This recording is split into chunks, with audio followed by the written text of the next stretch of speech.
साईं बाबा ने बहुत सी ऐसी बातें कही हैं जो मानव जीवन की सफलता और सुख का गूढ़ रहस्य है।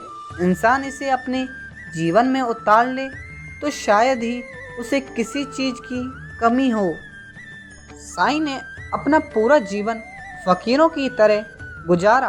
अपने कर्मों और चमत्कार से उन्होंने हमेशा ही लोगों की मदद की और उनके साथ हर विपदा में खड़े रहे। साईं ने कभी किसी को ये नहीं कहा कि वे उनकी पूजा करें, बल्कि वह अपने भक्तों से केवल प्रेम की मांग करते हैं।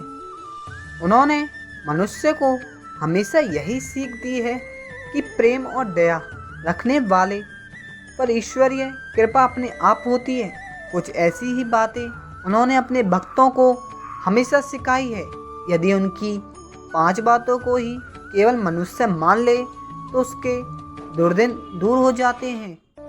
साईं ने एक इंसान को कैसा होना चाहिए इसके बारे में बताया है। उनका कहना था कि अब हम जब घर बनाते हैं तो उसकी नींव को सबसे ज़्यादा मजबूत और ठोस बनाते हैं ताकि घर सालों साल तक टिका रहे और उस पर किसी प्राकृतिक आपदा का असर ना हो। ठीक यही नियम इंसान पर भी लागू होने चाहिए। एक इंसान की परवरिश इस तरह से मजबूत और ठोस हो कि वह किसी के बहकावे या दिखावे में आकर प्रभावित ना हो, बल्कि अपने सिद्धांत और असूलों पर हमेशा टिका रहे।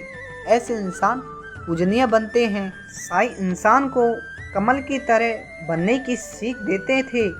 उनका कहना था कि कमल सूर्य की किरण पड़ने के साथ खिलने लगता है और उसकी पंखुड़ियाँ फैल जाती है।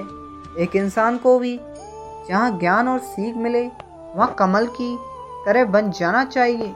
ज्ञान प्राप्त करने के लिए किसी के आगे भी हाथ फैला देना चाहिए, क्योंकि ज्ञान से जीवन में एक नहीं अनेक रास्ते खुलते हैं। साईं ने अपने भक्तों से कहते थे कि दुनिया में क्या नया है, कुछ भी नहीं, और दुनिया में क्या पुराना है, कुछ भी नहीं।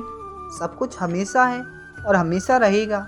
लेकिन यदि धैर्य और संतोष ना हो तो मनुष्य के लिए हर दिन परेशान करने वाला हो सकता है। इसलिए संतुष्टि को अपने जीवन में सर्वप्रथम विकसित करना चाहिए।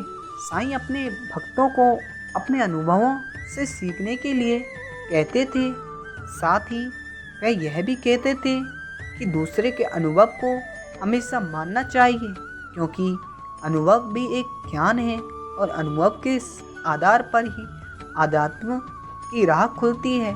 मनुष्य अनुभव के माध्यम से सीखता है और आध्यात्मिक पथ विविध प्रकार के अनुभवों से भरा है। साईं का कहना था कि सभी कार्य विचारों के परिणाम होते हैं। यदि कोई बुरा कर्म करता है तो ये उसके विचार ही का फल होता है, और कोई अच्छा कर्म करता है तो वह भी उसके विचार का ही परिणाम होता है। इसलिए विचार मायने रखते हैं और इसे शुद्ध और सही रखना चाहिए। साईं के ये विचार मनुष्य को जीवन में प्रकृति की राह पर ले जाने वाले हैं। इसलिए इन 5 मूल मंत्र को हमेशा ध्यान में रखना चाहिए। जय श्री राम, जय श्री कृष्णा।